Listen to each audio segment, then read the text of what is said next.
नमस्कार, आदाब, सत श्री अकाल and welcome to Manage Brains, India's best online learning platform, जहां आपको मिलता है किंडरगार्टन से लेकर 12th तक का सारा education absolutely free of cost. आपको कुछ भी पे करने की जरूरत नहीं है हमारे किसी भी सेशन को देखने के लिए। और हमारे सारे सेशंस आप देख सकते हैं हमारे 3 सोर्सेज से। पहला सोर्स है आपका यूट्यूब चैनल पे जाइए, मैनेज ब्रेन्स टाइप कीजिए, आपको हमारा चैनल मिल जाएगा, वहां से आप सारे सेशन देख सकते हैं। दूसरा, हमारी वेबसाइट भी है जहां पे आप वेबसाइट देख सकते हैं, वहां पे सारे सेशंस आपको सारे वीडियोस मिल सकते हैं easily in proper sequence. And तीसरा, हमारी ऐप जहां पे आप फिर से वही सारे वीडियो सारे सेशंस को देख सकते हैं विथ आउट पेइंग एनी फी। आपको कुछ भी पे करने की जरूरत नहीं है कहीं भी किसी भी सेशन को कितनी बार भी देखने के लिए। ठीक है स्टूडेंट्स, आपको पता है मैनेज ब्रेन्स आपको न सिर्फ बोर्ड एग्जाम्स की तैयारी करवाता है, न सिर्फ आपको स्कूल एग्जाम्स की तैयारी करवाता है, बल्कि आपके कॉम्पिटिटिव एग्जाम्स की तैयारी करने की जिम्मेदारी भी, तैयारी करवाने की जिम्मेदारी भी हमारे सर पर है। और हम इस जिम्मेदारी को बखूबी निभाते हैं इतने बड़े टीचर्स की टीम के साथ। आपकी एनटीएससी की तैयारी, जो कि एक इंपॉर्टेंट कॉम्पिटिटिव एग्जाम है कक्षा 10वीं में, उसकी तैयारी भी आपके 4 टीचर्स कराते हैं जो आपको science, social, maths and mental ability पढ़ाते हैं। मेरा नाम राहुल है, मैं हूं आपका मैथ्स मेंटर एंड मैं आपको कवर अप करवाता हूं मैथ्स फॉर एनटीएससी एग्जामिनेशन। हमने काफ़ी सारे चैप्टर्स कवर कर लिए हैं और आज हम देखने वाले एक नया टॉपिक जिसका नाम है कोऑर्डिनेट ज्योमेट्री। टॉपिक नया नहीं है, बेसिकली इस टॉपिक का हमने रिवीजन कर लिया है, क्वेश्चंस भी सॉल्व कर लिए हैं। आज हम पढ़ने वाले हैं previous year questions from the year 2015 to 2018। इन 3 सालों में अलग अलग राज्यों में जो भी क्वेश्चंस आए हैं उनमें से वो क्वेश्चन जो आज के समय रिलेवेंट हैं, अर्थात देखिए तब का सिलेबस आपका सिलेबस थोड़ा अलग हो जाता है, तो इसीलिए अभी के सिलेबस के हिसाब से वो सवाल जो कि रिलेवेंट हैं, जो कि आपके एग्जाम में आ सकते हैं, उन्हें यहाँ सॉल्व किया जाता है। अगर आपको कॉन्सेप्ट पसंद आया, सारे सेशन आपको लाइक अच्छे लगते हैं, तो प्लीज़ सेशन को लाइक ज़रूर करें एंड शेयर भी करें। वैसे हम लास्ट में भी बोलते हैं लेकिन आज पहले भी बोल रहा हूँ क्योंकि अच्छे सेशन से आपको काफ़ी हेल्प करते हैं। चलिए, previous year question from the year 2015 to 2018। इसमें इन ईयर्स के सारे सवाल नहीं है क्योंकि बहुत सारे सवालों को इसलिए हटा दिया जाता है क्योंकि अब के सिलेबस में और तब के सिलेबस में काफी फर्क था, तो सिलेबस के हिसाब से उसको मोल्ड किया जाता है सारे राज्यों का, इसलिए सारे सवाल नहीं होते हैं, ध्यान रखना। ठीक है, चलो पहला सवाल है हमारा यहाँ पे, if the coordinates of the mid points of the sides of a triangle are 1,1, 2, -3 and 3,4, then centroid of the triangle is.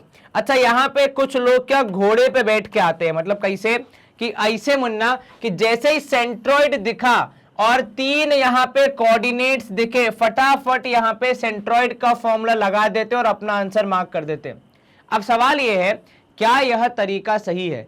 क्योंकि ये जो 3 कोऑर्डिनेट्स हैं ये ट्रायंगल के कोऑर्डिनेट्स नहीं है और सेंट्रॉइड आपसे ट्रायंगल का पूछा है, और ये 3 कोऑर्डिनेट किसके हैं? ये तो मिड पॉइंट के हैं भैया।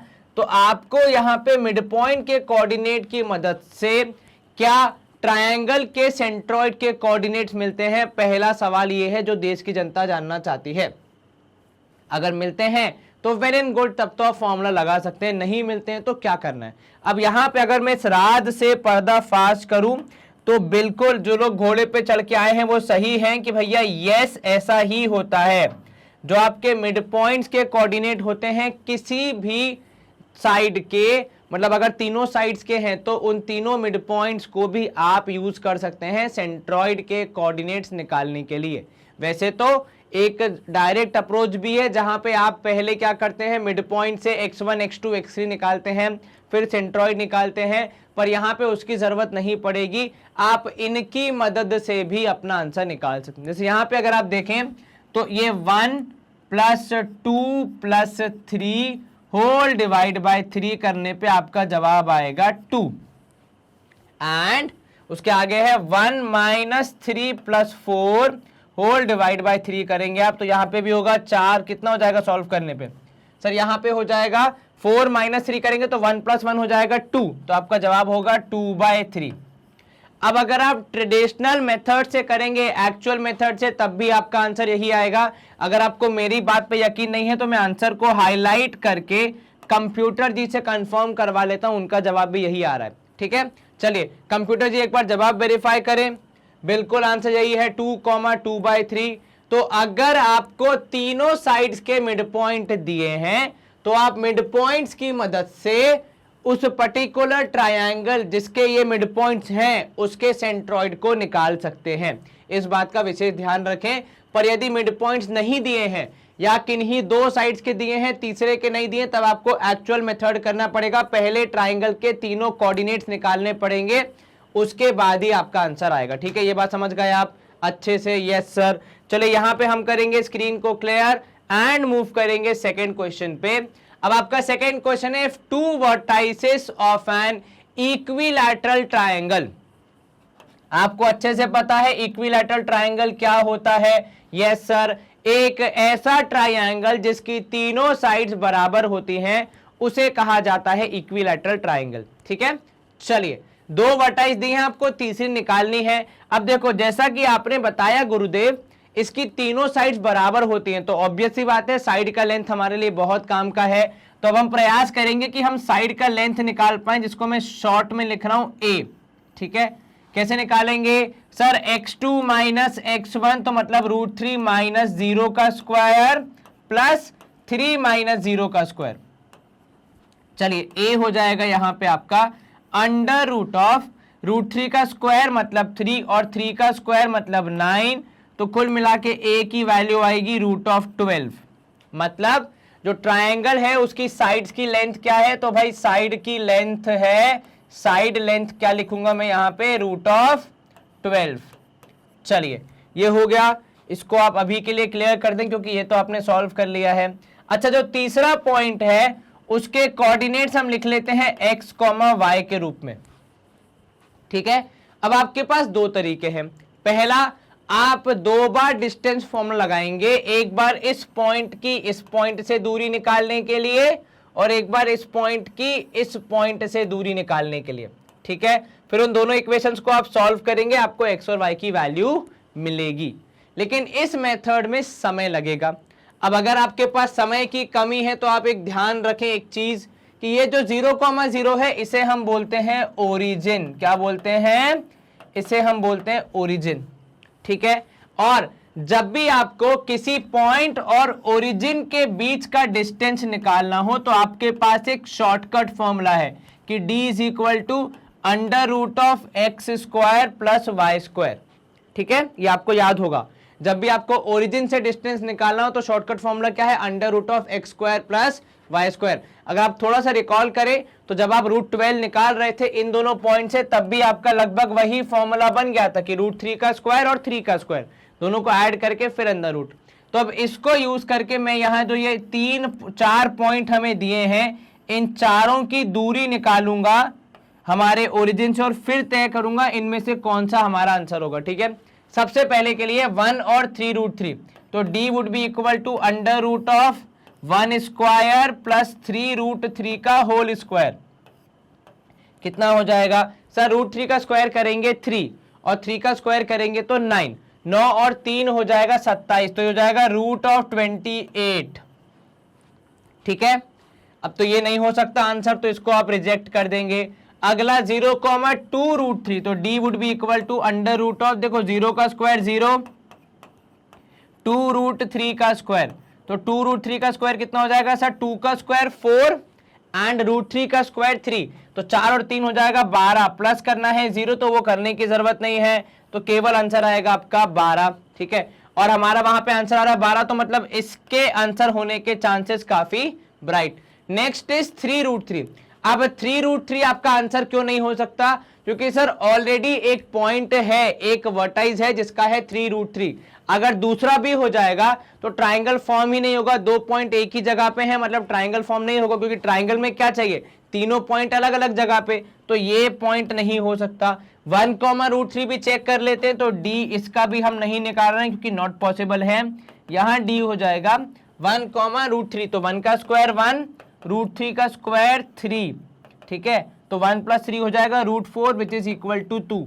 तो केवल एक ही आंसर है जिसको आप जब सॉल्व कर रहे हैं तो डिस्टेंस सेम आ रहा है √12। बाकी सारे केसेस में डिस्टेंस क्या आ रहा है? √28, इसमें तो गलत आ रहा है, इसमें 2 आ रहा है, तो इनको हम कंसिडर नहीं करेंगे। कुल मिला के कौन सा बच गया? एक √12 वाला बच गया, जो कि है ऑप्शन बी, उसको हमने मार्क किया है। एक बार कंप्यूटर जी से और कंफर्म कर लेते हैं। कंप्यूटर जी भी कह रहे हैं कि ऑप्शन बी सही है। तो यहां पे हम करेंगे स्क्रीन को क्लियर एंड मूव करेंगे नेक्स्ट।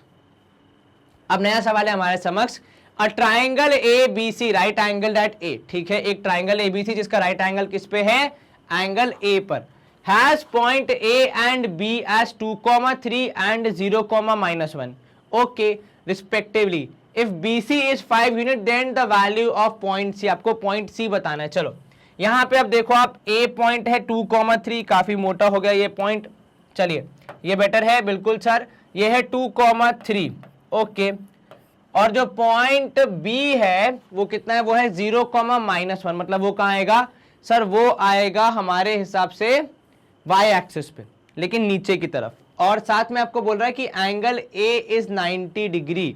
तो सर इस केस में देखो डायग्राम थोड़ा अलग बनेगा, कैसे सर, ये हो गया आपका पॉइंट ए 2,3, ठीक है, मान लो यहां कहीं 0 या -1 है तो यहां कहीं होगा, तो ये हो गया आपका पॉइंट ए, ये पॉइंट बी, जो पॉइंट सी है बी सी है वो है 5 यूनिट, तो बी सी आपने यहां कहीं बना देना है, और ये जो एंगल बन रहा है ये 90 डिग्री बनना चाहिए, ठीक है, लगभग, तो मान लो ये आपका हो गया 90 डिग्री, है ना, अप्रोक्सीमेटली, एग्जैक्ट तो नहीं बन पाएगा बिकॉज हमारे पास कुछ यहाँ पे नपटी करने के लिए कोई औजार नहीं है, मतलब कोई टूल नहीं है कि कितना आएगा, तो हम यहाँ पे केवल 90 का ऐसे निशान लगा के अज्यूम कर लेंगे कि ये 90 है, और ये जो ऊपर वाला पॉइंट है पॉइंट सी, ये हमने बताना है इसके कोऑर्डिनेट्स क्या होंगे, ठीक है। चलो सबसे पहले क्या करोगे सर, ए पता है तो ये ए है 2,3 बिल्कुल ठीक, उसके बाद आपको बी पता है 0,-1, ठीक है, सी आपने फाइंड करना है, सी को लिख दो एक्स और वाई, आपकी जानकारी के लिए आपको ये पता है कि बी सी की वैल्यू है 5। चलिए शुरू यहीं से करते हैं, जब बी सी की वैल्यू पता है इन यूनिट्स, हम उसको कोऑर्डिनेट ज्योमेट्री के तहत भी सॉल्व करने का प्रयास करेंगे, तो 5 would be equal to, B से लेकर सी जाना है आपने, अंडर रूट ऑफ 0 - x या फिर x - 0 लिख लो, तो यहां पे आप लिखोगे x - 0 का होल स्क्वायर प्लस y + 1 का होल स्क्वायर, ये एक आपके पास जानकारी आ गई कि x - 0 का होल स्क्वायर और y + 1 का होल स्क्वायर। अब इसमें से जो स्क्वायर रूट है इस तरफ जाएगा 25 हो जाएगा, ठीक है, तो यहां बचेगा x स्क्वायर, y + 1 का होल स्क्वायर मतलब y स्क्वायर प्लस 2y + 1, ठीक है, ये आपके पास एक इक्वेशन आ गई। अब आप क्या करेंगे सर, AC भी निकाल लेते हैं इसी बात पे, चलिए, तो AC वुड बी, इसको अगर आप और सॉल्व करना चाहें तो -1 को यहां कर देंगे, 24 हो जाएगा, ठीक है, चलिए वो भी लिख देते हैं कि 24 - 2y = x square y square, क्या पता किसी जगह सीधे सीधे इनको अप्लाई करने को दे दे हमें। अब निकालते हैं AC की वैल्यू, तो AC हो जाएगा भैया अंडर रूट ऑफ कितना सर, 2 - x का होल स्क्वायर एंड कितना हो जाएगा 2 - x का स्क्वायर एंड प्लस यहां पे हो जाएगा 3 - y का होल स्क्वायर, ठीक है। अब इसको अगर आप सॉल्व करना चाहें तो AC स्क्वायर, क्योंकि दोनों तरफ स्क्वायर होगा, would be 2 square that is 4 plus x square minus 2 2 4x, और यहां पे हो जाएगा plus 3 square that is 9 plus y square minus कितना सर, यहां पे हो जाएगा 3 2 6y, ठीक है। अब और क्या बच गया, इसको अगर आप थोड़ा सिंप्लीफाई करना चाहें तो AC स्क्वायर हमें पता नहीं है, तो AC square would be x square plus y square minus 4x minus 6y, और कितना बच गया सर, 4 और 9 हो जाएगा 13, तो प्लस 13, ठीक है। अब एक बच गया AB, उसको भी देख लेते हैं, ठीक है, तो AB यहाँ पे क्योंकि एब्सोल्यूट नंबर्स में है तो उसको कैलकुलेट करना आसान होगा, ठीक है। यहाँ पे अगर आप सॉल्व करने का प्रयास करें तो आपको मिलेगा AB वुड बी कितना सर, एक तो जाएगा अंडर रूट ऑफ 2 - 0 का होल स्क्वायर, बहुत बढ़िया, दूसरा हो जाएगा प्लस करने पे 3 + 1 का होल स्क्वायर, क्योंकि माइनस है, आप प्लस करेंगे तो पॉजिटिव हो जाएगा, है ना, ये 5 है। चलो तो अंडर रूट ऑफ 2 स्क्वायर मतलब यहाँ पे आ जाएगा 4 + 3 स्क्वायर मतलब 9, तो अंडर रूट ऑफ 13 आ रहा है आपका आंसर, कितना अंडर रूट ऑफ 13, एक बार दोबारा चेक कर लो, 2 - 0 का स्क्वायर मतलब 2 स्क्वायर, 3 + 1 है, अच्छा ये देखो 3 + 1 है मतलब 4 का स्क्वायर है, तो 4 का स्क्वायर तो हो जाएगा 16, है ना, तो 16 और 4 हो जाएगा √20। क्या आपको ये समझ में आया, कहीं कोई दिक्कत, क्या बोला हमने कि सर 3 + 1 हो जाएगा यहाँ पे 4 स्क्वायर एंड 2 - 0 मतलब हो जाएगा 2 स्क्वायर, तो हमारा जवाब आ रहा है √20। अब ये आपके पास ए बी आ गया, तो आप यहां पे लिख सकते हैं कि A B square is equal to 20। अब और अगर इक्वेशन लानी है हमें, तो देखो एक इक्वेशन ये आ गई, इसको अगर आप यहां रिप्लेस भी करते हैं तो भी एक्स और वाई में इक्वेशन रहेगी। एक इक्वेशन आएगी क्योंकि दिया है राइट ट्राइंगल है, तो राइट एंगल का आप यूज तो करो।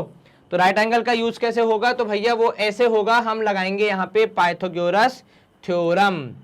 अब क्योंकि एंगल ए है 90 डिग्री, तो वो हमारी सबसे बड़ी हेल्प है भैया, एंगल ए 90 है, तो यहाँ पे मैं लिख रहा हूं ऊपर की A B square is equal to 90, sorry A B square is equal to कितना 20 था ना।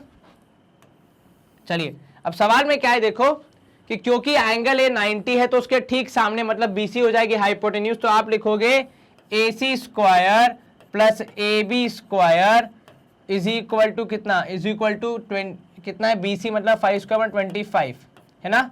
चलो ए सी स्क्वायर आपको पता है लिखना है x square plus y square, साथ में क्या हो गया -4x minus 6y plus 13 should be equal to, plus कितना होगा ए बी स्क्वायर मतलब कितना, ए बी स्क्वायर की वैल्यू है 20 इक्वल टू 25। आप सॉल्व करेंगे माइनस होगा तो x square plus y square minus 4x minus 6y plus 13 और 20, तो यहाँ पे हो जाएगा इक्वल टू माइनस कितना होगा यहाँ पे 25, अगर इस तरफ आएगा तो पॉजिटिव रहेगा, ये 5 यहाँ बचेगा 13 में से गया तो 8 5 13, तो प्लस 8 इज इक्वल टू 0। ये इक्वेशन आपके पास आ गई, ठीक है। अब एक्स स्क्वायर वाई स्क्वायर की वैल्यू दोनों जगह पुट कर देंगे, शायद हमें नई इक्वेशन मिल जाए। अगर यहाँ पे आपने पुट किया या फिर अगर आपने वहां पे पुट किया तो कितना बचेगा आपको सर 24 माइनस कितना 2y minus 4x minus 6y plus 8 is equal to 0 है, ठीक है। अब आप सॉल्व करेंगे इसको, 24 तो 4 हो जाएगा 32, यहाँ पे आप सॉल्व करेंगे minus 8y minus 4x is equal to 0, ठीक है। और हमारे पास कौन सी इक्वेशन बच रही है सब, यहाँ पे आप सॉल्व करेंगे तो अगर आप 4 कॉमन ले लेंगे तो 8 minus 2y minus x is equal to 0, whole divide by 4 कर दिया आपने, ठीक है। चलो ये आपके पास इक्वेशन आ गई, सॉल्व करेंगे आप तो आपको मिलेगा x plus 2y is equal to 8, कितना x plus 2y equal to 8। तो देख लो अब ऐसा कौन सा पॉइंट है जो कि इस इक्वेशन को सेटिस्फाई कर रहा है। सर एक है -4,2, -4,2 रखेंगे तो -4 और 2 2 जा 4 ना, ये तो सेटिस्फाई नहीं कर रहा। दूसरा 4,2 x की वैल्यू 4 ये कर रहा है, तो इसको हम एक बार के लिए हाईलाइट कर सकते हैं। 3, -3 नहीं करेगा, 0, -4 -8 ला रहा है, लेकिन आपको प्लस चाहिए, तो मोस्ट प्रोबेबली 4,2 आपका सही आंसर होगा, जो कि है ऑप्शन बी। क्या आपको ये समझ में आया? एक बार कंप्यूटर जी से पूछ लें उनका जवाब क्या आ रहा है, उनका जवाब भी है ऑप्शन बी। तो देखो इक्वेशन को हमने लाके फिर ऑप्शंस को यूज करके अपना आंसर यहाँ पे मार्क किया, कोई दिक्कत तो नहीं? बिल्कुल नहीं सर। चलिए स्क्रीन क्लियर करने के लिए विशेष बटन दबाया जाएगा, ये रहा, हरा सिग्नल है कंप्यूटर जी का, मतलब आगे बढ़े। 0.4,0 लाइज ऑन, अरे रे रे रे रे, इससे आसान सवाल अगर मिल जाए तो फिर तो मजा ही आ जाएगा। देखो 4,0 मतलब दोनों पॉजिटिव हैं, दोनों पॉजिटिव मतलब फर्स्ट क्वाड्रेंट। अब यहाँ पे अगर आप देखेंगे तो 0x मतलब 0 से लेकर आप जा रहे हैं x तक, तो यही होता है आपका फर्स्ट क्वाड्रेंट में। यहाँ का मतलब होता है आप 0 से इस तरफ जा रहे हैं, नेगेटिव साइड, ठीक है। y-o मतलब आप y से o तक जा रहे हैं, मतलब ऊपर से नीचे आ रहे हैं, ठीक है।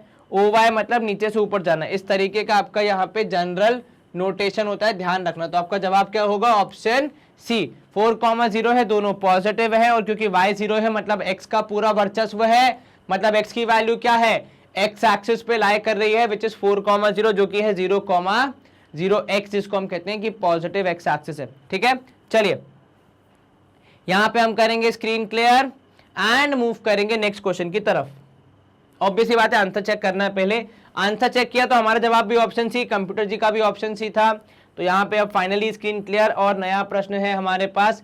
लाइन y इक्वल टू 4, जो y इक्वल टू 4 लाइन है वो कहाँ लाई करेगी? देखो y इक्वल टू 4 जो लाइन होगी वो कैसे बनेगी, आपको अगर याद दिला दूं कक्षा 9वीं में आपने ये पहले ही कर चुका है, ठीक है। y इक्वल टू 4 मतलब y एक्सिस पे है पॉइंट, तो y एक्सिस पे 1 2 3 4 जहां भी 4 आ रहा होगा वहां पे एक ऐसी लाइन बनेगी जो ये दर्शा रही है कि y इज इक्वल टू 4। कोई सी भी वैल्यू रख लो, आपका आंसर 4 ही आएगा। It is very clearly visible that the line is parallel to x axis, line is parallel to x axis. क्या आपको ये समझ में आया? कहीं कोई दिक्कत तो नहीं? ऑप्शन सी कंप्यूटर जी के हिसाब से भी ठीक है, हमारे हिसाब से भी सही है। तो मतलब यहां पे हम करेंगे स्क्रीन को क्लियर।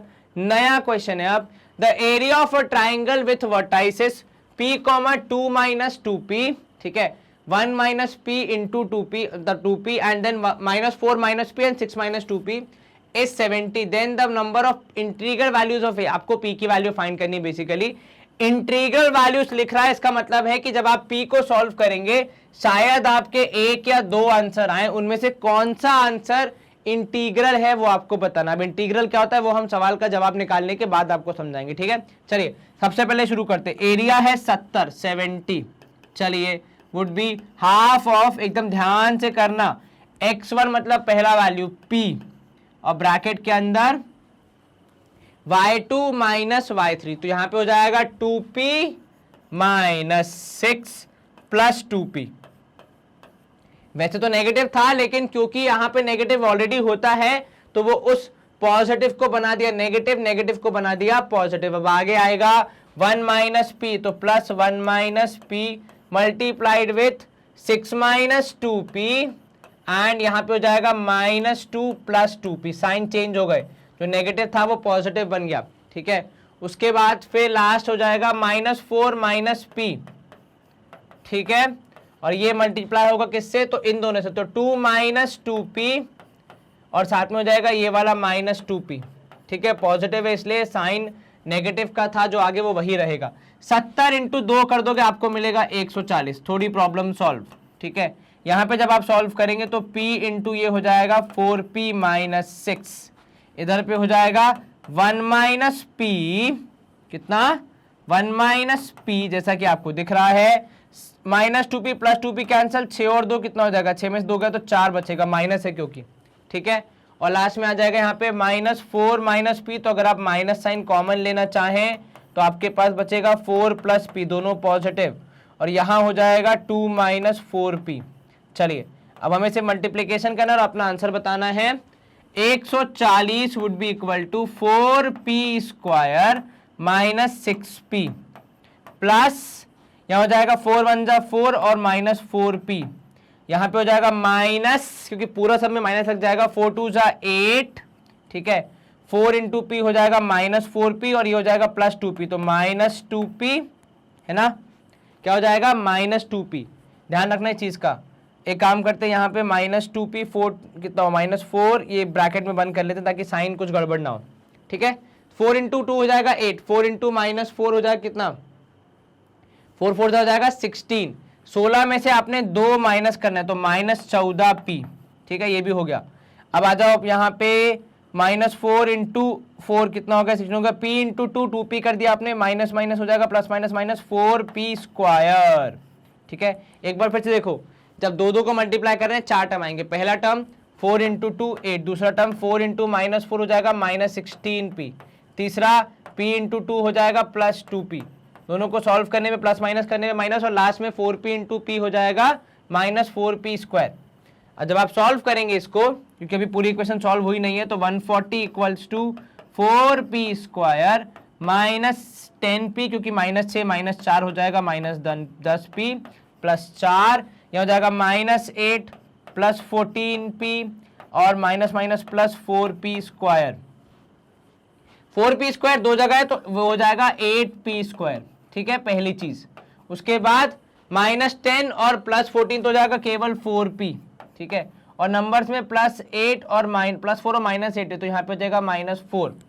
अब आप चाहें तो इसको 4 से कॉमन लेके कैंसिल कर सकते हैं, शायद ये भी 4 से कैंसिल हो जाएगा, 35 होगा, 4 3 से 12 एंड 4 5 20, जी हाँ बिल्कुल। तो जब आप 4 से कैंसिल करेंगे आपकी इक्वेशन बचेगा 2p स्क्वायर, ठीक है, plus p minus 1 is equal to 35, और सॉल्व किया आपने तो 2p स्क्वायर प्लस p और ये हो जाएगा minus 36 would be equal to 0।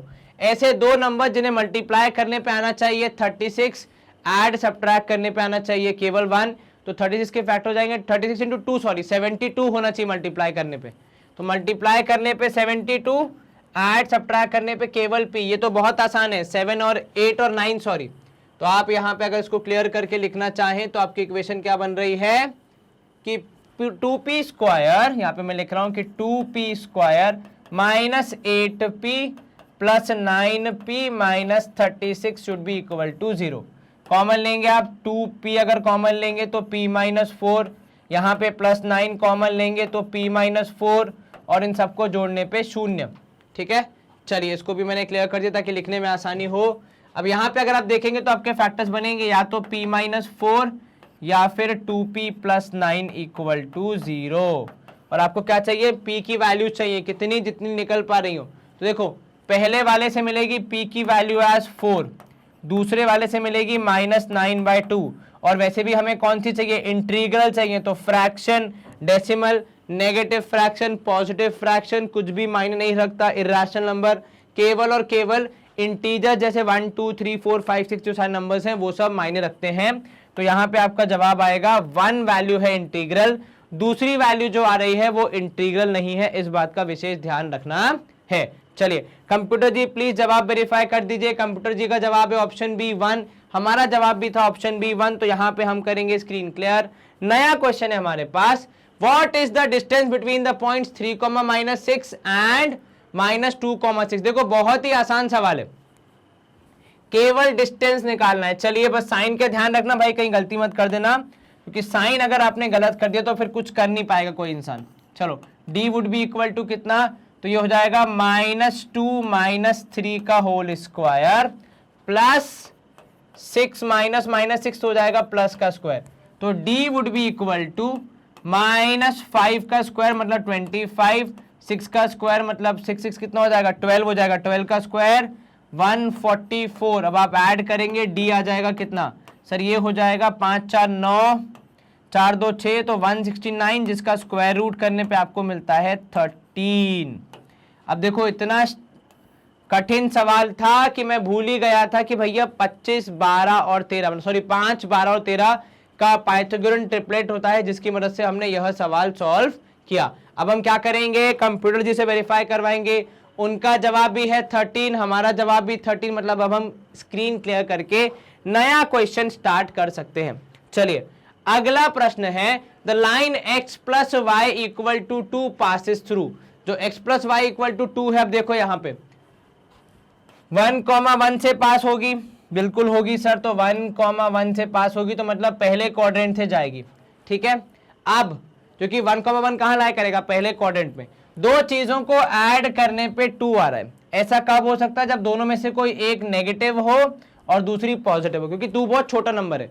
तो एक पॉजिटिव एक नेगेटिव चाहिए, एक पॉजिटिव एक नेगेटिव चाहिए। ये तो सेकंड क्वाड्रेंट में भी होता है और फोर्थ में भी होता है, थर्ड में नहीं होता। ठीक है, क्योंकि जैसा कि आप देख पा रहे हैं x plus y equal to 2 है, मतलब दो चीजों को ऐड करने पे 2 आ रहा है। ये तो डेसिमल में जा सकता है, और डेसिमल में कब जाएगा, जब दोनों पॉजिटिव होंगे। तो हमने पॉजिटिव वाला गिन लिया है, जैसे कि हमने लिखा 1,1 एक वो होगा। ठीक है, एक नेगेटिव पॉजिटिव बहुत आसान है, 5 में से आपने 3 माइनस कर दिया, 6 में से 4 माइनस कर दिया, तो बहुत ईजी है, बहुत सारे ऑप्शन है। अगर आप नेगेटिव में जाना चाहेंगे तो फिर वही बोला मैंने, 6 में से 4 माइनस, अब यहाँ तो प्लस है तो माइनस कहाँ से आए, तो जो नंबर है 4 वो नेगेटिव होगा। तो ठीक है, चलिए तो उसी के हिसाब से second third, first second and fourth बोलेंगे। थर्ड नहीं बोलेंगे क्योंकि थर्ड में सारी टर्म्स होती हैं नेगेटिव। ठीक है, सारी टर्म्स अगर नेगेटिव है तो फिर नेगेटिव को नेगेटिव से ऐड करने पे नेगेटिव आंसर ही मिलेगा, पॉजिटिव नहीं मिलेगा, जो कि यहाँ पे वक्त की रिक्वायरमेंट है। कंप्यूटर जी कृपया स्क्रीन क्लियर करने से पहले जवाब वेरीफाई कर दें। कंप्यूटर जी का जवाब भी है ऑप्शन डी, हमारा जवाब भी ऑप्शन डी। तो हम कर सकते हैं स्क्रीन क्लियर एंड मूव करेंगे नेक्स्ट क्वेश्चन की तरफ। चलो, अ cord of a circle 0,5 touches a circle 0,3, therefore the length of chord is। अब देखो यहाँ पे क्या बोल रहा है बेसिकली आपसे। ठीक है, a chord of length 0,5 touches circle with 0,3, दो कॉर्ड्स हैं, एक 0,5 दूसरा 0,3। आपने बताना है कि इनकी लेंथ ऑफ कॉर्ड क्या होगी। देखो डायग्राम कैसा बनेगा, पहले बनाएंगे एक बड़ा सर्कल जिसका रेडियस है 5। तो ये लिखने का तरीका बेसिकली यही होता है कि इसका रेडियस कितना है, 5 है। तो ये आ गया आपका 5 रेडियस वाला सर्कल। इसके अंदर बनेगा छोटा सर्कल जिसका रेडियस है 3। अब आपकी जो कॉर्ड है वो ये रही यहाँ पे। ठीक है, अगर हम सर्कल के रेडियस को यहाँ पे हाईलाइट कर दें तो देखो ये रहा आपका पहला 3 वाला, ये जनाब 5 वाले। आपको बताना है लेंथ ऑफ कॉर्ड। अब आपको ये तो पता है कि भाई रेडियस इज ऑलवेज परपेंडिकुलर, ठीक है, तो ये एंगल कितना बनेगा 90 डिग्री बनेगा। एंगल 90 मतलब यहाँ पे क्या होगा सर, राइट एंगल ट्राइंगल हो जाएगा। और अगर राइट एंगल ट्राइंगल का आपका फेमस ट्रिपलेट याद है तो वो होता है क्या सर, वो होता है 3, 4 एंड 5 का ट्रिपलेट।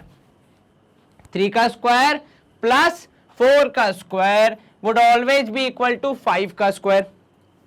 अब अगर इस तरफ आ रहा है 4 तो उस तरफ भी आएगा 4, सेम लॉजिक के तहत, क्योंकि रेडियस तो यहाँ पे भी 5 रहेगा और यहाँ पे भी यही 3 रहेगा जो इस तरफ था, तो तब भी आंसर क्या आएगा 3, 4 और 5। तो मतलब जो कॉर्ड की लेंथ है उसके दो हिस्से, इस तरफ वाला भी 4 उस तरफ वाला भी 4, तो जोड़ जाड़ के आपकी कॉर्ड की लंबाई हो जाएगी 8। तो आपका आंसर क्या होगा, ऑप्शन ए 8 सेंटीमीटर या फिर 8 यूनिट्स। आसान था। वैसे मैंने यहाँ पे पाइथागोरस थ्योरम अप्लाई नहीं किया है, अगर आप अप्लाई करना चाहें तो ये 0 यहाँ पे ए लिख दीजिए, यहाँ पे बी लिख दीजिए, यहाँ सी लिख दीजिए। पहले ट्राइंगल ओ ए बी में क्या होगा, O A square plus A B square would always be equal to O B square. इस लॉजिक के तहत आप आसानी से ए बी की वैल्यू निकालेंगे जो कि आएगी कितनी, 4 के बराबर, ठीक है। तो चलिए ऑप्शन ए 8 हमारा सही आंसर। 4 को 2 बार, एक इस तरफ एक उस तरफ, इसलिए 8 आया। मतलब बिना किसी लॉजिक के मैंने डबल नहीं कर दिया, यहाँ पे लॉजिक यही था कि 4 इस तरफ और 4 उस तरफ भी। चलिए कंप्यूटर जी वेरीफाई करेंगे, उनका जवाब भी ऑप्शन ए, तो मतलब यहाँ पे स्क्रीन क्लियर। अगला प्रश्न है हमारे पास, in what ratio does the line x minus y minus 2 divides the line segment joining. ये दोनों पॉइंट्स को ज्वाइन करने वाले जो लाइन सेगमेंट है, आपको रेशियो बताना है।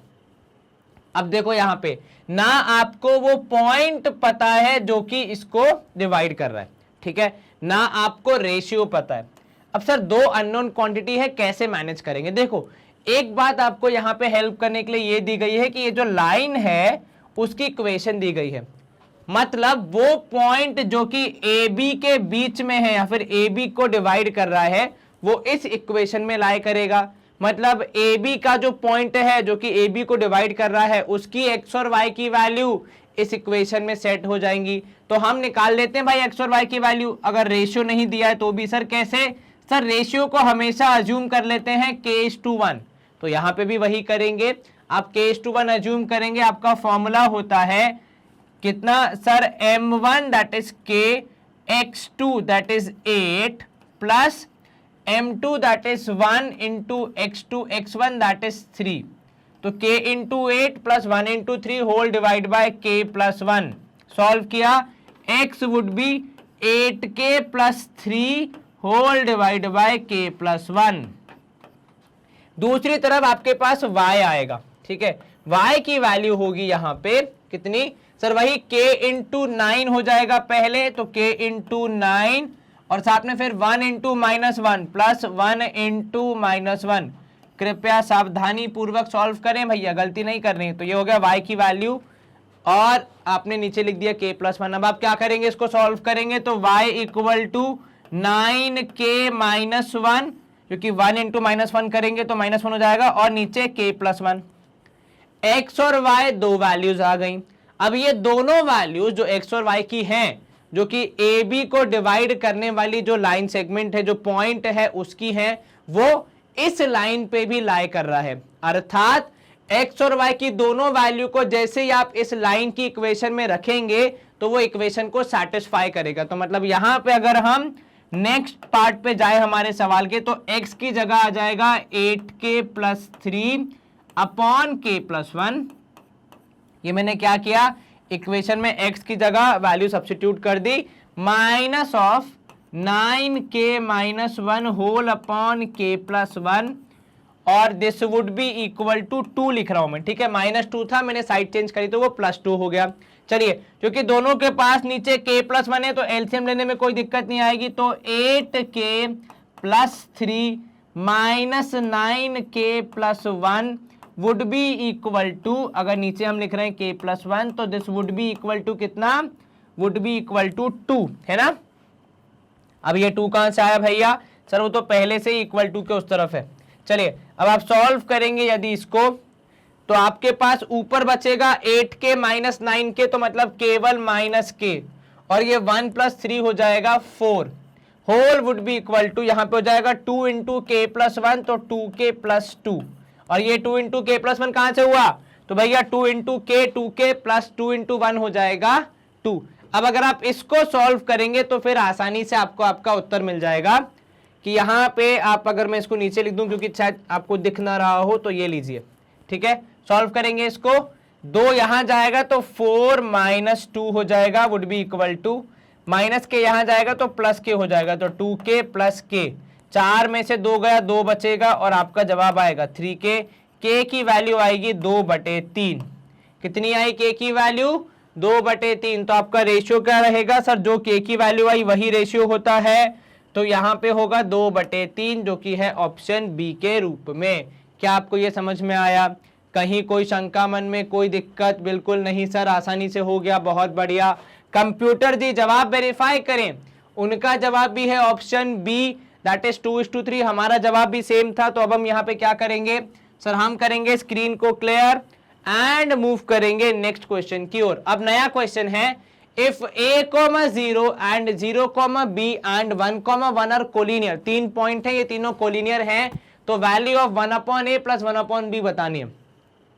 अब अगर आप सोच रहे हैं कि सर इतनी टफ वैल्यू निकालनी है, कैसे निकालेंगे, तो देखो यहां पे सवाल चाहता है कि आप इन तीनों पॉइंट्स को और कोलिनियर होने के कॉन्सेप्ट को साथ में यूज करके अपना जवाब बताएं।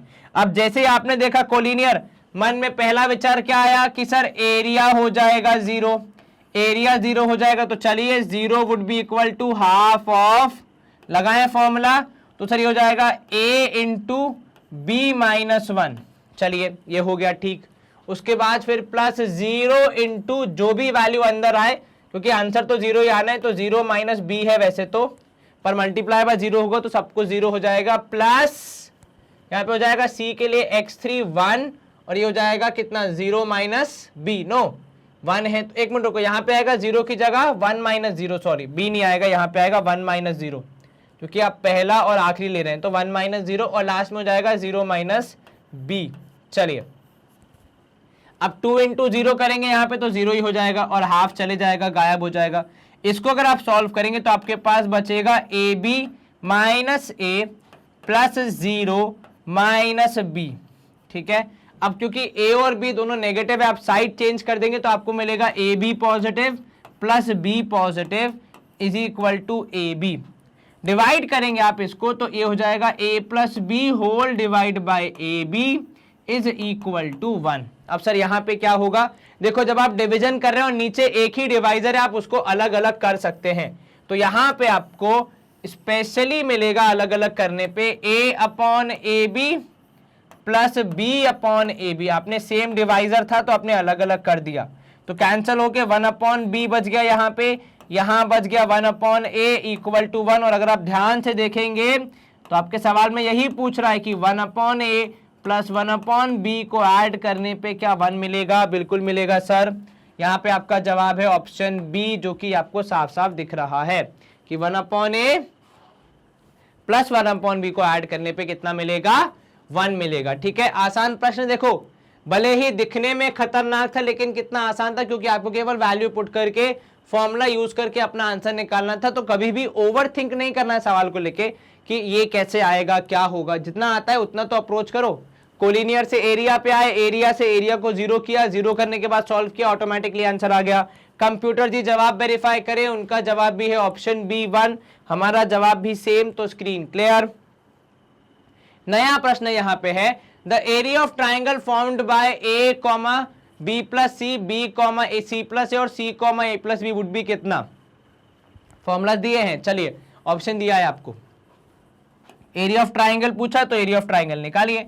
सर एरिया हो जाएगा यहाँ पे, अगर हम लिखना स्टार्ट करें तो area would be half of सबसे पहले आएगा x1। अगर ऐसी कुछ अजीब सी या भयंकर सी वैल्यूज हो तो हमेशा क्या करें, लिख लें कि x1 y1 क्या है, x2 y2 क्या है और x3 y3 क्या है। जब देखो केस आसान हो तब तो मत लिखो, पर जब केस थोड़ा सा पेचीदा हो जाए, थोड़ा कॉम्प्लेक्स हो जाए तो जरूर लिख लें, गलती होने के चांसेस कम हो जाते हैं। यहाँ पे देखो a x1 y2 minus y3, तो c प्लस a और उसमें से माइनस करना है ये वाला पॉइंट, तो माइनस ए और माइनस बी। और माइनस क्यों होगा? क्योंकि सर दोनों पॉजिटिव थे, लेकिन साइन जो हमारा फॉर्मूला है उसमें नेगेटिव आता है, इसलिए दोनों माइनस हो जाएंगे। प्लस हो जाएगा यहाँ पे बी, अब इधर भी होगा बी मतलब हो गया x2, तो y3 माइनस y1, तो a plus B minus C, और लास्ट में हो जाएगा plus see that is x3, तो y1 माइनस y2, तो b plus c minus a। चलिए अब यहाँ पे AR area is equal to, इसलिए मैंने AR डॉट लिखा है, हाफ ऑफ, अब अगर आप अंदर देखेंगे तो A इंटू बचेगा C माइनस बी, क्योंकि बाकी A और A तो कैंसिल हो गए, यहां बचेगा B into A minus C, और यहां बचेगा plus C into B minus A। एक पॉजिटिव एक नेगेटिव है, तो मेरे मन में ऐसा घंटी बज रहा है कि कुछ कुछ मल्टीप्लाई होने पे कैंसिल हो जाएंगे। चलिए देखते हैं, तो ये हो जाएगा हाफ ऑफ, अगेन एरिया ही चल रहा है हमारा, AC माइनस AB प्लस, देखो ए बी है या फिर ए बी लिखो, एक ही बात है, माइनस बी सी, यहाँ पे हो जाएगा प्लस बी सी, और लास्ट में माइनस सी है या फिर ए सी, जो भी आप लिखते हो, ठीक है। यहाँ पे ए सी लिखा है तो ए सी ही लिख देते हैं, क्योंकि फर्क नहीं पड़ता, ए सी लिखे हैं सी ए लिखे हैं, बात बराबर ही है। और लिखते लिखते ही मुझे ये साफ साफ दिख गया कि minus a b plus A b cancel, minus b c plus b c cancel, minus a c plus a c cancel, तो this would be equal to half of 0 that is equal to 0, ठीक है, जो कि है हमारा कितना बड़ा option, option A पहला ही ऑप्शन है। देखो दिखने में कितना डरावना था, कितनी सारी वैल्यूज थी, पर एक्चुअली आसान था कितना सवाल, क्योंकि हमने सही तरीके से सॉल्व किया, तो ऑब्वियसली आपका आंसर हमेशा ठीक ही आएगा, इस बात का विशेष ध्यान रखें, ठीक है, कोई दिक्कत की बात नहीं। चलिए कंप्यूटर जी जवाब वेरीफाई करें, कंप्यूटर जी का जवाब भी है a इक्वल टू 0, हमारा जवाब भी वही आया है, तो अब हम क्या करेंगे, स्क्रीन करेंगे हम क्लियर, एंड नेक्स्ट क्वेश्चन का रुख करेंगे। चलिए अगला क्वेश्चन है, which point on x axis is equi distant from point A 7,6 and B -3,4। Important चीज, पॉइंट कहां है, एक्स एक्सिस पे, मतलब पॉइंट के कोऑर्डिनेट कैसे होंगे सर, एक्स एक्सिस पे है अगर पॉइंट, तो वो सदैव ही एक्स एक्सिस का राज चलेगा उस पॉइंट पे, तो अर्थात यहां पे y की वैल्यू जो है वो हो जाएगी 0, ठीक है। अब अगर आप इस पॉइंट को ध्यान रखें तो आपका ऑप्शन ए और ऑप्शन डी पहले ही रिजेक्ट हो जाते हैं, क्योंकि इन दोनों जगहों पे y की वैल्यू 0 नहीं है। अब कई बार इंसान कंफ्यूज भी होता है कि एक्स एक्सिस पे है तो x 0 होगा, नहीं, ध्यान रखना हमेशा जिसके नाम पे गली है उसी का राज चलेगा। अब एक्स एक्सिस है मतलब x की गली मतलब x का ही पूरा राज्य चलेगा, तो मतलब y की वैल्यू 0। चलिए ये आपको इंपॉर्टेंट चीज मिल गई। अब अगर वो पॉइंट के कोऑर्डिनेट आपको बता दिए जाएं तो उसके कोऑर्डिनेट होंगे x, 0। चलिए सॉल्व करके आंसर निकालिए। जैसे आप x, 0 को सॉल्व करेंगे आपके पास सबसे पहले आएगा कि d would be equal to under root of x -7 का होल स्क्वायर, ठीक है, एंड प्लस हो जाएगा 6 का स्क्वायर। वैसे 6 -0 होगा पर वो लिखने की जरूरत नहीं है, 6 -0 मतलब 6 ही रहेगा, तो आप 6 लिख सकते हैं। तो d की वैल्यू यहां पे आ जाएगी कितनी, तो under root of x square plus 49 minus 14x plus 36। आप थोड़ा और सॉल्व करेंगे तो d would be equal to under root of x square minus 14x plus 49 और 36 ऐड करेंगे, 9 और 6 15, ठीक है, 4 और 3 7 और 1 8, तो प्लस 85। दूसरी तरफ क्या हो जाएगा, तो d would be equal to under root of कितना, सर यहां पे भी वही रहेगा कि x -3 तो हो जाएगा x प्लस 3 का होल स्क्वायर, एंड 4 -0 है तो आप सीधे 4 स्क्वायर भी लिख सकते हैं, क्योंकि 1.0 है तो मतलब लिखने की जरूरत नहीं है ना, 4 -0 लिखोगे फिर अगले वाले में वापस 4 स्क्वायर लिखोगे, बात बराबर है, तो इतना लिखना ही काफी है। चलिए तो d would be equal to under root of, आप सॉल्व करेंगे तो x स्क्वायर 3 का स्क्वायर 9 और 2 3 जा 6x प्लस 16। पूरा सॉल्व करने पे d वुड बी कितना, under root of x square plus 6x, 16 9 कितना हो जाएगा सर, 16 9 हो जाएगा 25। एक बार कैलकुलेशन चेक कर ले कहीं कोई दिक्कत तो नहीं है, यहाँ पे भी नहीं, सही है। चलो दोनों ही d की वैल्यू है, दोनों ही पॉइंट इक्विडिस्टेंट है, मतलब यहां पे आप आसानी से बोल सकते हैं कि बिना किसी डर के अंडर रूट ऑफ सॉल्व करेंगे यदि हम, कि under root of x square minus 14x plus 85 would be equal to under root of x square plus 6x और प्लस 25। अब यहां पे क्योंकि दोनों तरफ अंडर रूट है तो पहली बात तो दोनों तरफ के रूट से रूट कैंसल, क्या बच गया sir x square minus 14x plus 85 बच गया। इधर क्या बच गया, इधर बच गया एक्स स्क्वायर प्लस 6x और प्लस 25। चलो अब आप दोनों तरफ एक्स स्क्वायर को कैंसिल कर दें, बिल्कुल ठीक। 25 पॉजिटिव है, साइड चेंज करेगा तो नेगेटिव, तो आपने यहाँ पे क्या करना है 85 minus 25 and this would be equal to कितना, माइनस 14 था, साइड चेंज करेगा तो प्लस 14, ठीक है।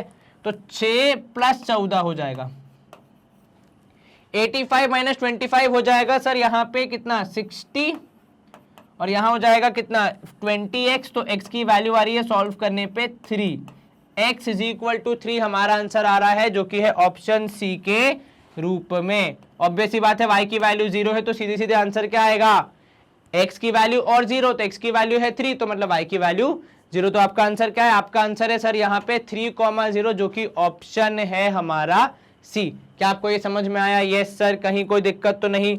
बिल्कुल नहीं सर। कंप्यूटर जी ऑप्शन सी 3,0 को हम यहाँ पे मार्क करेंगे, स्क्रीन हो जाएगी क्लियर। वैसे सवाल आसान था, एक बार अगर आप दोबारा देखना चाहें, इक्वी डिस्टेंस था तो आपने दोनों डिस्टेंस को पहले निकाला, फिर कंपेयर किया और सॉल्व करके एक्स निकाला। और इंपॉर्टेंट चीज क्या थी, क्योंकि एक्स एक्सिस पे है इसलिए वाई 0 रख के हमने सॉल्व किया। जवाब हमारा और कंप्यूटर जी का मैच भी हुआ है, बहुत बहुत शुभकामनाएं। अगला प्रश्न है the point 0,6 minus 5,3 and 3,1 are vertices of a triangle which is. अब देखो यहाँ पे कैसा भी ट्राइंगल हो, आइसोसेलेस हो, इक्विलेटरल हो या राइट एंगल्ड हो, आपको साइड्स की वैल्यू पता होनी चाहिए। साइड्स की लेंथ क्या आएगी उसके हिसाब से डिसाइड होगा कौन सा ट्राइंगल है, ठीक है। चलिए तो शुरू करते हैं। यहाँ पे भी क्या लगेगा सर, डिस्टेंस फॉर्मूला यूज होगा, डीएफ जिसे हम कहते हैं। चलिए डिस्टेंस फॉर्मूला क्या हो जाएगा, सबसे पहले हम निकालेंगे ए बी की वैल्यू, तो हो जाएगा यहाँ पे अंडर रूट ऑफ -5 माइनस 0 का स्क्वायर प्लस 3 माइनस 6 का स्क्वायर, है ना। क्या किया आपने, x2 minus x1 y2 minus y1, ठीक है। तो अब यहाँ पे आप सॉल्व करेंगे तो ए बी की वैल्यू आएगी आपके पास अंडर रूट ऑफ -5 का स्क्वायर मतलब 25 और 3 में से 6 गया तो -3 बचेगा, -3 का स्क्वायर हो जाएगा 9। तो आपके पास ए बी की वैल्यू आएगी कितनी, रूट ऑफ 34। ये एक पार्ट हो गया। दूसरा पार्ट आपको बी सी निकालना है तो बी सी निकालते हैं, तो B C is under root of 3 minus 5, तो 3 माइनस -5 मतलब +5 हो जाएगा का होल स्क्वायर, और 1 माइनस 3 का स्क्वायर, तो 1 माइनस 3 का स्क्वायर। इनमें से इनको माइनस किया है तो 3 माइनस -5 मतलब प्लस, और 1 माइनस 3 मतलब यहाँ पे सॉल्व करेंगे अगर आप, तो बी सी हो जाएगा कितना, तो B C would be under root of 5 और 3 8 का स्क्वायर प्लस -2 का square. B C would be equal to कितना, under root of 8 square 64 plus -2 का स्क्वायर 4, तो आंसर आएगा रूट ऑफ 68। तो इतना तो क्लियर है कि इक्विलैटरल तो नहीं है, ठीक है, क्योंकि अगर इक्विलैटरल होता तो जनाब यहाँ पे आपका आंसर 68 नहीं 34 आता, ठीक है। तो एक बार चेक कर लेना कहीं आपका आंसर भी ये आ रहा है कि नहीं। अब बची तीसरी साइड जो कि है ए बी के बाद अब आ जाएगा ए सी। अब ए सी हो जाएगा 3 माइनस 0 का square under root of 3 minus 0 square and 3 के बाद है यहाँ पे 1 माइनस 6 का स्क्वायर, तो 1 माइनस 6 का स्क्वायर, है ना। तो ए सी स्क्वायर कितना हो जाएगा, तो सर ए सी स्क्वायर हो जाएगा 3 स्क्वायर प्लस -5 का स्क्वायर मतलब 5 स्क्वायर, तो ए सी की वैल्यू ले लो -5 ब्रैकेट के अंदर और यहाँ पे स्क्वायर, तो ए सी आ जाएगा 3 का स्क्वायर 9, 5 का स्क्वायर 25, तो ए सी की वैल्यू आ जाएगी रूट ऑफ 34। कितनी, रूट ऑफ 34 के यहाँ पे ऑप्शन में है हमारे पास, बिल्कुल है। क्या ऑप्शन रहेगा कि सर दो साइड्स क्योंकि बराबर हैं तो ये एक आइसोसेलेस ट्राइंगल बनेगा, न कि इक्विलैटरल, ठीक है। हाँ राइट एंगल है या नहीं तो वो भी एक बार चेक कर लो, स्क्वायर ऐड करने पे क्या 68 आ रहा है, तो सर इसमें बी सी सबसे बड़ी साइड है तो बाकी दोनों को जोड़ने पे आ रहा है क्या, तो सर ए बी का स्क्वायर 4 और 4 3 6 68 आ तो रहा है, तो एक बार चेक करते हैं, पर मेरे हिसाब से आइसोसेलेस तो पक्का है, ठीक है। तो अगर ये हो रहा है तो मतलब हमारा जवाब ठीक है। क्या ऑप्शन ए हमारा आंसर होगा? बिल्कुल सही, क्योंकि दोनों साइड बराबर है, ए बी और ए सी, और इसलिए आपका आंसर क्या आएगा? आइसोसेलेस ट्राइंगल के रूप में इस ट्राइंगल को हम आइडेंटिफाई करेंगे, ठीक है। चलिए, तो इसी के साथ हम करेंगे स्क्रीन को क्लियर एंड मूव करेंगे नेक्स्ट क्वेश्चन की ओर। चलिए, अब नेक्स्ट क्वेश्चन क्या बोल रहा है? The x axis divides the line joining A 2,-3 and B 7,4 in the ratio. आपको रेशियो बताना है, आपको ये नहीं पता कि उस पॉइंट के कोऑर्डिनेट्स क्या है, बस इतना पता है कि एक्स एक्सिस डिवाइड कर रहा है। तो भाई देखो, पूरी एक्स एक्सिस तो इस काम में लग नहीं जाएगी, ऑब्वियस सी बात है, कोई एक पॉइंट होगा, एक जगह होगी जहां पे वो कट कर रहा होगा।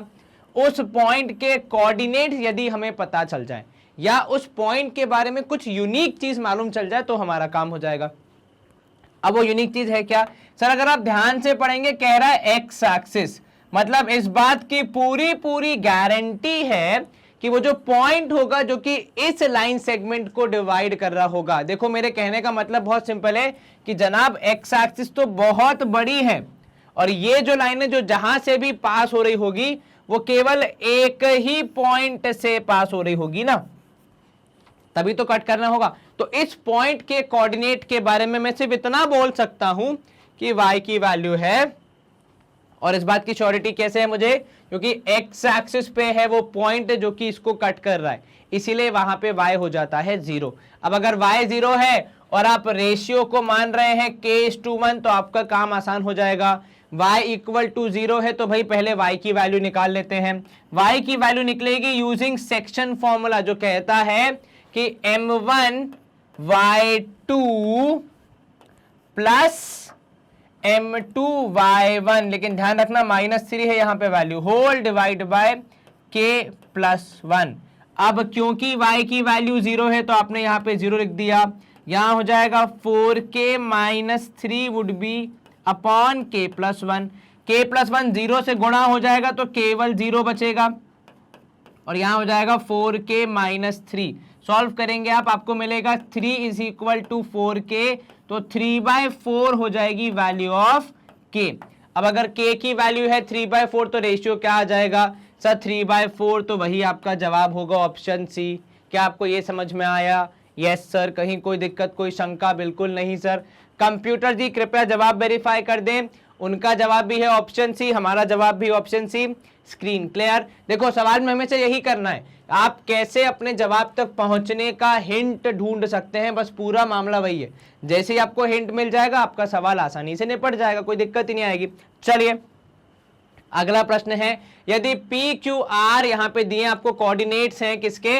Vertices of triangle P Q R, then find the coordinates of the centroid of the following alternate given. अरे ये तो हम रात के 2 बजे भी सॉल्व कर देंगे, इतना आसान सवाल है नींद से जाग के, क्योंकि भैया कोऑर्डिनेट्स ऑफ सेंट्रोइड पूछ रहा है, तीनों पॉइंट भी दिए हैं। अब आपको बस क्या करना है, सीधे सीधे सेंट्रोइड का फॉर्मूला लगाना है। अब वो नहीं याद तो फिर दिक्कत है। सेंट्रोइड होता है sir x1 + x2 + x3 whole divide bye, अब सवाल ये है 2 होता है कि 3 होता है? मन में अगर आपके आंसर आ रहा है 2 तो मतलब गलत है, आंसर है 3, क्योंकि भैया देखो 3 है, 1 2 3, तो 1 2 3 से डिवाइड। सिंपल, x की वैल्यू जोड़ दो सारे x, तो 1 2 और 6, तो 6 और 2 हो जाएगा 8 और 1 9, तो 9/3 यहाँ पे है x की वैल्यू, तो x would be equal to 3। Coordinates of the centroid. दूसरा पॉइंट है आपका यहाँ पे, अगर आप ध्यान से देखेंगे तो -9 5 और 7, ये कहां पे आएगा? सर ये हमें y की जानकारी देगा, तो y would be equal to -9 that is y1 + 5 + 7। 7 5 कितना होता है? 12 होता है। 12 डिवाइड बाय आपको करना है, माइनस करना है पहले तो किससे? 9 से, तो वो हो जाएगा 3/3। तो y की वैल्यू बहुत ही सिंपल तरीके से आ जाएगी 1 के बराबर। तो आपका आंसर होगा ऑप्शन सी 3,1। क्या आपको ये समझ में आया? कोई दिक्कत, कोई शंका? बिल्कुल नहीं सर। तो 3,1 आपका आंसर है। अल्टरनेट जो कि दिए हैं उसमें से ऑप्शन सी सबसे सही अल्टरनेटिव है। आसानी से डायरेक्टली सेंट्रोइड के कोऑर्डिनेट निकालने का फॉर्मूला यूज करके आपने आंसर बता दिया। कंप्यूटर जी कृपया जवाब वेरीफाई करें। उनका जवाब भी है ऑप्शन सी।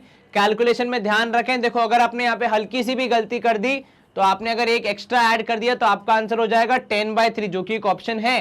तो अगर आपने प्लस माइनस में छोटा सा भी एरर कर दिया तो आपका जवाब गलत हो जाएगा। फिर भैया सामान की खुद ही जिम्मेदारी है, सवारी हमारा तो कुछ है नहीं उसमें हाथ। चलो अगला प्रश्न, point on x axis which is equi distant from the point 0,2 and 2,0। अब यहां पे देखना, पहली बात तो point is on x axis. अब जैसे आपको पढ़ा एक्स एक्सिस तो ये तो वेरी मच क्लियर है कि भैया y की वैल्यू होगी 0। तो ऐसे सारे ऑप्शन जिसमें y की वैल्यू 0 नहीं है वो सारे हो जाएंगे रिजेक्ट। ये वाला हो गया, ये वाला एक्सेप्टेड है, सॉरी 1,0, ठीक है। 1,1 भी रिजेक्ट हो गया, 0,2 भी रिजेक्ट हो गया। तो यहाँ पे न तीर चलाई न तलवार, ऐसे ही आंसर आ गया मेरे यार। देखो ऑप्शन सी 1,0, मैंने कुछ भी सॉल्व नहीं किया। क्यों भैया? लिखा था y इक्वल टू 0, क्योंकि हमें पता है एक्स एक्सिस पे। तो 3 ऑप्शन ऐसे थे जिसमें कि y इक्वल टू 0 था ही नहीं, तो ऑटोमेटिकली आंसर हो गया C 1,0। लेकिन अगर हमें इसको प्रॉपर मेथड से सॉल्व करना है तो हम क्या करेंगे, तो सर हम वो जो पॉइंट है उसको मान लेंगे a,0। अब वो है इक्वी डिस्टेंट, तो जितनी दूरी इसकी इस पॉइंट से है उतनी ही दूरी इस पॉइंट से भी होगी। हालांकि मैंने एरो ज्यादा बड़ा बनाया है पर डिस्टेंस बराबर ही होगा। आप डिस्टेंस फॉर्मूला लगा के चेक कर सकते हैं, वहां पे आप सॉल्व करेंगे तो आपको आसानी से एक ही वैल्यू मिल जाएगी। कितनी? मोस्ट प्रोबेबली आंसर आएगा 1,0। एक बार हम कंप्यूटर जी से और वेरीफाई करवा लेते हैं। पर यहां आपने 2 तरीके देखे, पहला कैसे आप ऑप्शंस को मैनिपुलेट कर सकते हैं, दूसरा एक्चुअल मेथड क्या रहेगा, मैंने आपको दोनों एक्सप्लेन कर दिए। ठीक है, चलिए कंप्यूटर जी कृपया जवाब वेरीफाई करें। उनका जवाब है ऑप्शन सी 1,0। यहां पे हो जाएगी स्क्रीन क्लियर और हम मूव करेंगे नेक्स्ट क्वेश्चन पे। अब नेक्स्ट क्वेश्चन है, इन what ratio the line segment joining, देखो पॉइंट्स दिए आपको, एक तो -2 -3, दूसरा 3,7 इज डिवाइडेड बाय मतलब आपको पता है कौन सा फॉर्मूला, कौन सी तकनीक यूज करनी है। Yes sir, section formula use होगा। और y एक्सिस डिवाइड कर रहा है मतलब y एक्सिस का राज चलेगा, तो x की वैल्यू कितनी हो जाएगी? 0 हो जाएगी। सिंपल। चलिए आपको क्या बताना है? रेशियो बताना है। तो रेशियो बताने के लिए पहले रेशियो अज्यूम करना पड़ेगा k:1। अब x 0 है तो x से ही भाई हेल्प मांगेंगे, आप ही बताइए। तो k इंटू हो जाएगा 3, क्योंकि होता है m1x2 प्लस 1 हो जाएगा into -2 and whole divide by k+1। क्योंकि हमें पता है कि y एक्सिस से हो रहा है डिवीजन, तो मतलब x 0 होगा, वही हमने लिखा था। तो यहां भी 0 equal to 3k -2 and k+1 यहाँ पे जो है डिवीजन में वो जाएगा, यहां मल्टीप्लाई हो जाएगा 0 से, तो खुद भी 0 ही बन जाएगा। तो कुल मिला के बच गया 3k -2, 2 would be equal to 3k, तो k की वैल्यू आएगी 2/3। और अगर k की वैल्यू आ गई फिर तो आपको आपका आंसर मिल गया 2:3 का रेशियो। चलिए इसमें हालांकि y एक्सिस डिवाइड कर रही है, मतलब y का इतना नाम है, फिर भी हमें y एक्सिस यूज करनी ही नहीं पड़ी। हमारा पूरा काम केवल x की मदद से हो गया। हाँ, इसमें y एक्सिस का इंपॉर्टेंट रोल ये था कि उन्हीं ने बताया कि भैया x की वैल्यू 0 होगी, इस बात का ध्यान रख के सॉल्व करो। ठीक है, तो अगर ये y एक्सिस वाली जानकारी नहीं होती तो शायद हम सॉल्व नहीं कर पाते हमारा प्रश्न। समझ में आया आपको? बिल्कुल सर। कंप्यूटर जी का आंसर भी है ऑप्शन बी 2:3, हमारा आंसर भी वही है। तो हम करेंगे स्क्रीन को क्लियर एंड नेक्स्ट क्वेश्चन की ओर प्रस्थान। अब आपका नया क्वेश्चन है, the points P Q R divide the line segment joining A and B. दो आपके कोऑर्डिनेट्स दिए हैं यहाँ पे, ठीक है, एक -3,8, दूसरा 9,4 इनटू 4 इक्वल पार्ट्स। आपको P के कोऑर्डिनेट्स बताने। अब यहां पे अगर आप चित्र के माध्यम से समझे तो देखिए, ये रहा पॉइंट A और इधर है पॉइंट B, है ना, A B। कोऑर्डिनेट्स हैं पॉइंट P के आपको नहीं पता, Q के आपको नहीं पता, R के आपको नहीं पता। हाँ, A और B के पता है, तो वो लिख देते हैं -3,8, ठीक है, और 9,-4। अब इसके देखो आपको यहाँ पे क्या सोचना है सर, 4 बराबर हिस्से हैं, मतलब ये AP वाला हिस्सा अगर 1 है, PQ वाला हिस्सा भी 1, QR वाला हिस्सा भी 1 और RB वाला हिस्सा भी 1। तो अगर मुझे कोई बोल दे पॉइंट P के कोऑर्डिनेट्स निकालो, मैं कौन सा फॉर्मूला यूज करूंगा? सर सेक्शन फॉर्मूला यूज कर ले, क्योंकि सेक्शन फॉर्मूला भी क्या करता है, वो बताता है कोऑर्डिनेट्स उस पॉइंट के जो कि लाइन सेगमेंट को डिवाइड कर रहे हैं। तो यहाँ पे P डिवाइड तो कर ही रहा है ना। अब बस एक सवाल और है यहाँ पे कि रेशियो क्या रहेगा डिवीजन का। तो सर P के इस तरफ है 1 और उस तरफ है 3, तो आपका रेशियो ऑफ डिवीजन हो जाएगा 1:3। तो आपका M1 M2 क्या हो गया? तो सर M1 हो गया यहाँ पे 1 और M2 हो गया यहाँ पे 3। X1 हो जाएगा आपका यहाँ पे -3, X2 हो जाएगा यहाँ पे 8, Y1 हो जाएगा यहाँ पे कितना, सर सॉरी X2 हो जाएगा यहाँ पे 9, आपने 8 लिखा है परंतु वो 9 है। Y1 हो जाएगा यहाँ पे 8 और Y2 की वैल्यू आएगी -4। आपको क्या चाहिए? P के कोऑर्डिनेट्स। तो P के कोऑर्डिनेट्स में एक होगा X, जो कि यहाँ पे निकलेगा X1 M2 से, X1 X2 और M1 M2 की मदद से। तो वो होगा भैया M1 X2 plus M2 X1 that is -3 whole divide by कितना, 1 + 3। बिल्कुल ठीक सर। X आ जाएगा यहाँ पे 9, यहाँ पे हो जाएगा +3 -3, 3 3 से 9, तो -9 हो जाएगा, plus minus minus whole divide by 4। तो x would be nothing but 9 - 9 whole divide by 4। अब ये तो कोई भी व्यक्ति कभी भी बता सकता है कि x की वैल्यू यहाँ पे आ रही है 0। क्या हमारे पास ऐसा कोई ऑप्शन है? सर एक ऑप्शन सी है 0,5 पर। अभी हम उसको मार्क करने से पहले एक बार y वाला पार्ट भी चेक कर लेते भैया, क्योंकि गलती ना हो जाए हमसे। चलिए y वाला पार्ट हम चेक करेंगे कि वहां भी क्या यही आंसर आ रहा है। इस जन आपको हटा दो, फिलहाल जरूरत नहीं है। चलिए अब y would be equal to कितना, सर वही M1 Y2, तो मतलब 1 × -4 प्लस यहां हो जाएगा 3 × 8, ठीक है, whole divide by 1 + 3 that is 4।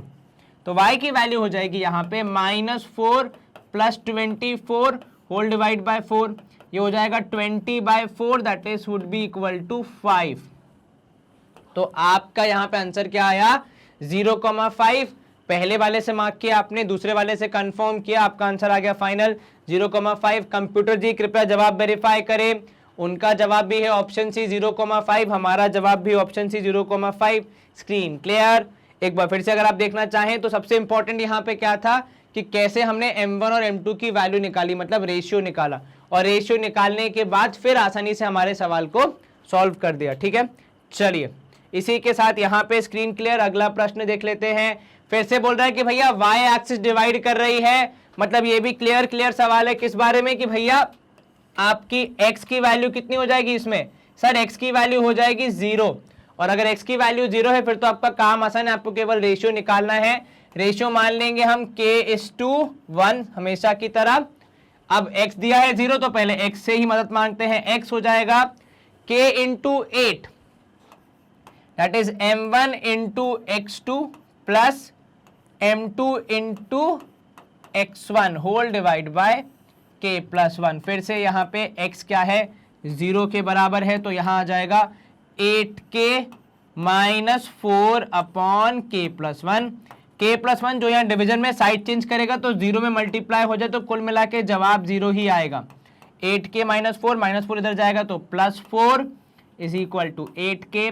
4/8 is the value of k, जो कि सिंप्लीफाई करके आएगी 1/2 के बराबर। क्या ऐसा कोई ऑप्शन है हमारे पास?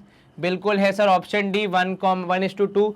यहाँ पे भी 1:2 आ रहा है, लेकिन 4/8 लिखा है, कैंसिल होके वो 1:2 होगा। बाद में मत कमेंट कर देना कि सर आपका आंसर तो 4/8 आया, मार्क आपने 1/2 किया है। तो प्रभु मेरे सिंप्लीफाई करना है, जो कि मैंने अब कर दिया है। देख लो डी की वैल्यू, डी 1/2 हमारा आंसर। कंप्यूटर जी से वेरिफिकेशन करवाएंगे, उनका जवाब भी है 1:2। यहाँ पे करेंगे स्क्रीन क्लियर। नया क्वेश्चन है हमारे पास। If the point 2,1 x, y and 7,5 are collinear, then the relationship between x and y is. अब देखो यहाँ पे कोलिनियर है, मतलब पहला चीज दिमाग में क्या आएगी कि सर एरिया है 0। बिल्कुल ठीक।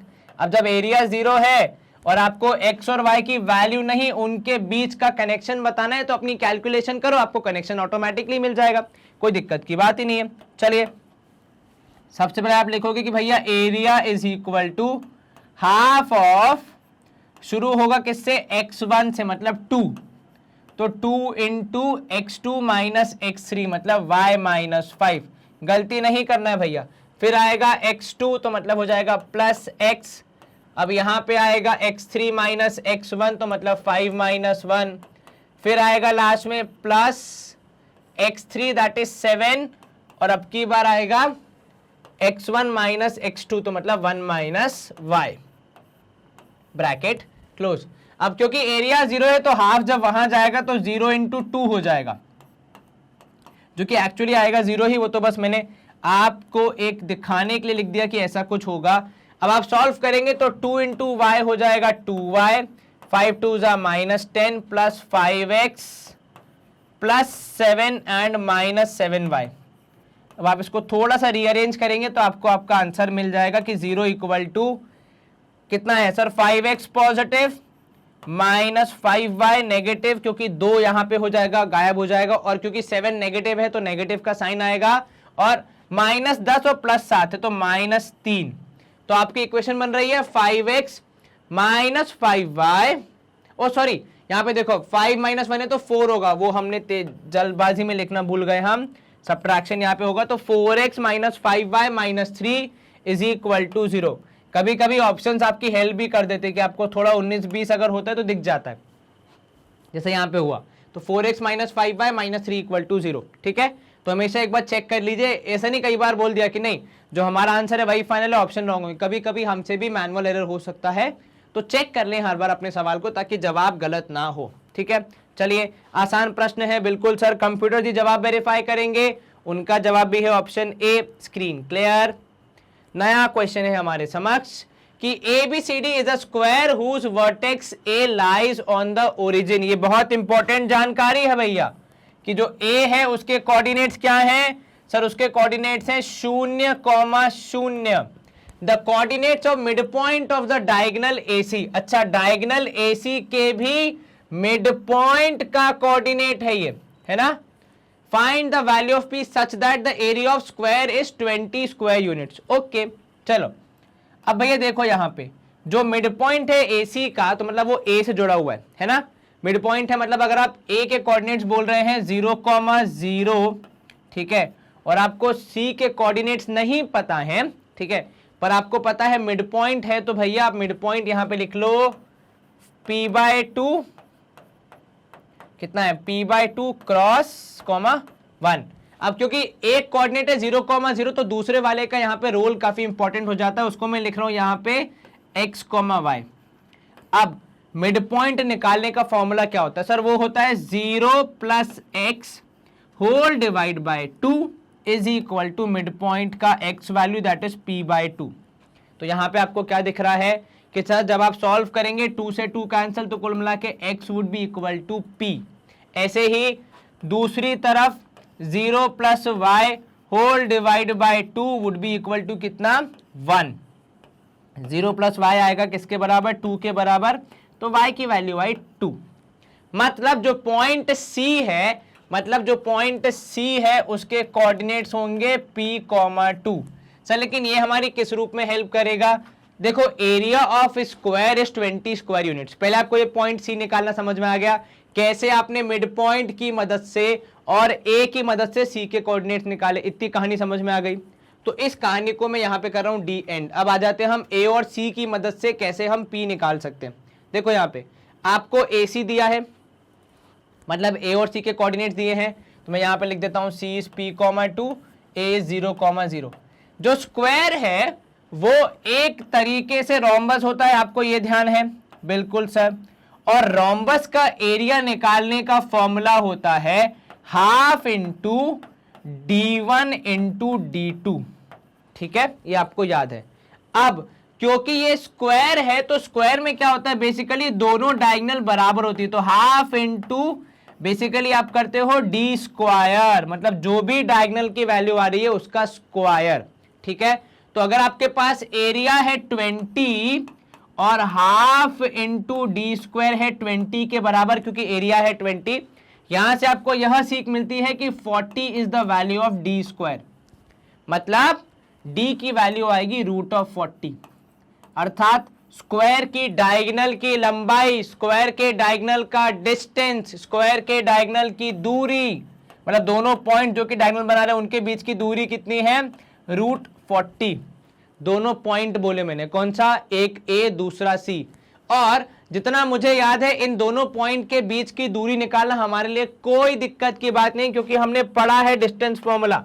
तो अब हम क्या करेंगे सर, हम बस मुस्कुराते हुए केवल AC की दूरी निकालेंगे। वैसे तो हमें पता है वो √40 है, पर फॉर्मूला का यूज करके निकालेंगे तो हमें बड़ी आसानी से P की वैल्यू मिल जाएगी। चलिए, उसमें भी बेस्ट पार्ट, एक वैल्यू है 0,0, तो मेहनत कम करनी पड़ेगी। तो P - 0 का स्क्वायर एंड 2 - 0 का स्क्वायर। AC मतलब डायगोनल जिसकी वैल्यू है √40 would be equal to √P² plus 2 square, क्योंकि दोनों तरफ रूट है तो कैंसल, कुल मिला के 40 would be equal to P² plus 4। आसान सी कैलकुलेशन, 40 में से 4 माइनस करेंगे तो P² मिल जाएगा, 36 आएगा P² के बराबर, तो 6 आएगा P के बराबर।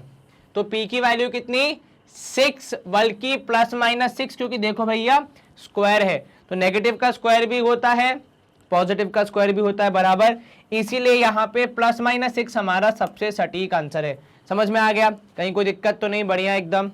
चलिए, इसी तरीके से यह सवाल आसानी से सॉल्व, कोई दिक्कत तो नहीं।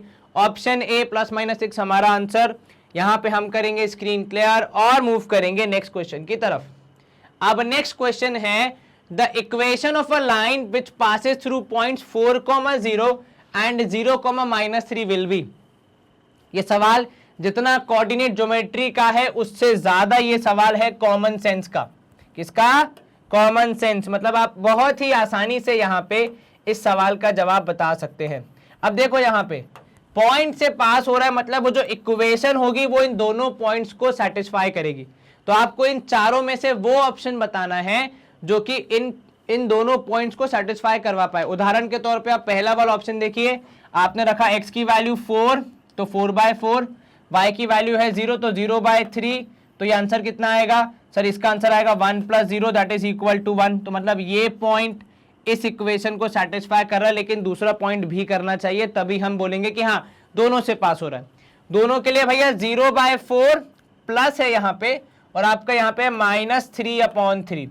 इसको सॉल्व करेंगे तो आएगा 0 - 1 मतलब -1।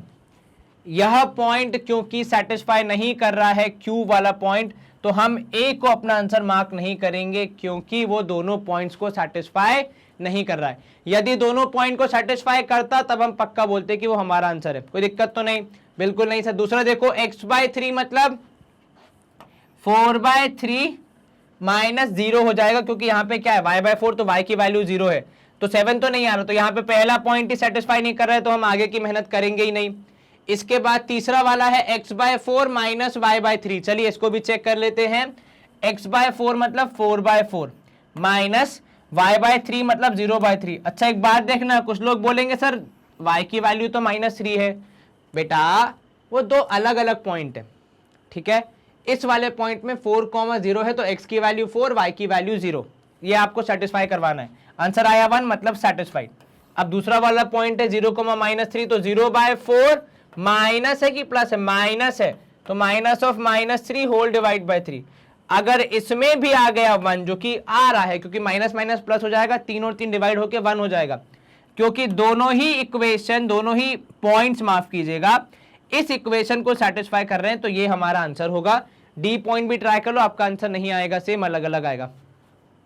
इसलिए यहाँ पे जवाब क्या होगा, ऑप्शन सी होगा। और ये सवाल जितना कोऑर्डिनेट ज्योमेट्री का था उससे ज्यादा कॉमन सेंस का था। आपने आंसर यहाँ पे पुट किया और आपको आपका सही ऑप्शन मिल गया। चलिए कंप्यूटर जी जवाब वेरीफाई कर दीजिए, उनका जवाब भी है ऑप्शन सी।